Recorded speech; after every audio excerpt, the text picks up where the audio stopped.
ফলে বুঝতে পারছেন যে কোনো বিরোধী রাজনৈতিক দল নয়, একেবারে তারই দলের কর্মীরা, তারই দলের গ্রাম পঞ্চায়েতের প্রধান গ্রন্থাগার মন্ত্রীকে চিটিংবাজ, তোলাবাজ, ধান্দাবাজ বলে আক্রমণ শানাচ্ছেন।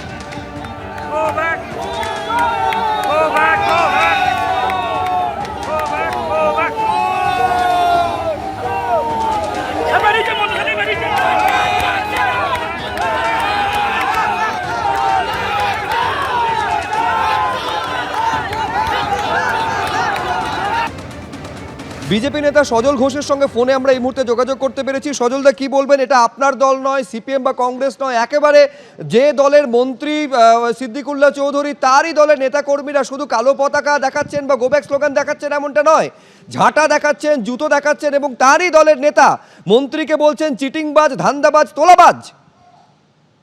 দেখুন, এটা হচ্ছে ধর্মের কল বাতাসে নড়ে বলে একটা কথা আছে না, এটা তাই। মুশকিল হচ্ছে ওনার জুতো খাওয়া উচিত ছিল, এটার মধ্যে কোনো নেই। এই যে ওয়াকফ আন্দোলন নিয়ে পশ্চিমবঙ্গের দাঙ্গার পরিবেশ এই লোকটাই সৃষ্টি করেছিল, আর now they are he is paid by his own coin. ওনার দলের লোকের হাতেই আজকে তার সেটা হচ্ছে। এদের সবার হবে, এদের সবার হবে, কারণ মানুষ তো আস্তে আস্তে বুঝতে পারছে যে কাউকে শুধু ভোটার বানানো হয়েছে, কাউকে শুধু ব্যবহার করা হয়েছে, কাউকে শুধু যন্ত্র, শুধু ভোটের জন্য, শুধু মন্ত্রী থাকার জন্য। এ বলেছিল না 1050টা জায়গায় কলকাতা শহরে 2000 করে লোক বসিয়ে দেবো, দেখ কেমন লাগে। এবার দেখ, আমরা তো করিনি, ওর দলের লোকই করছে। আর এর আগেও মার খেয়েছো, বারবার খেয়েছে। এর আগে শাহজাহানরা তারাতে খেয়েছিল একবার, নিজেই বলেছিল, এখন আবার খাচ্ছে। এটা রোজ হবে, আরো উপর তলায় পৌঁছবে।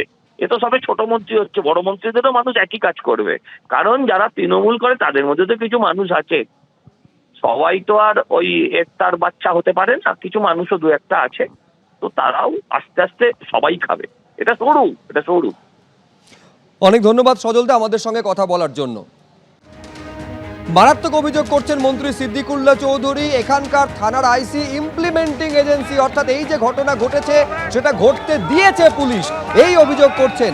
সিদ্দিকুল্লাহ চৌধুরীর বক্তব্য, তাকে খুনের চেষ্টা করা হয়েছিল।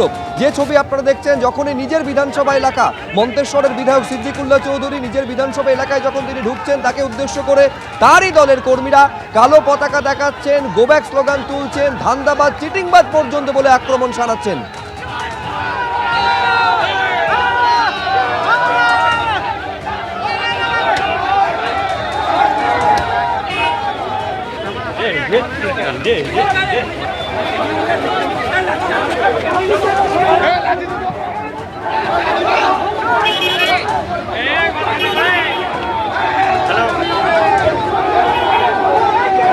আরে তারা মারপিট হচ্ছে।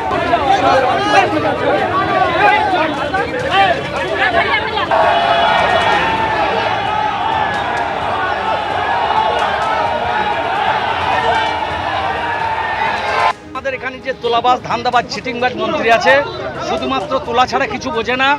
আজকে 4 বছর অতিক্রান্ত হয়ে 5 বছর বিধানসভায় পড়লো। আমরা ভেবেছিলাম যে আমরা একজন ক্যাবিনেট মন্ত্রী পেয়েছি, মন্তেশ্বরবাসীর সুরাহা হবে। স্বাধীনতার পর প্রথম ক্যাবিনেট মন্ত্রী পেয়েছি, কিন্তু আমরা কি দেখলাম?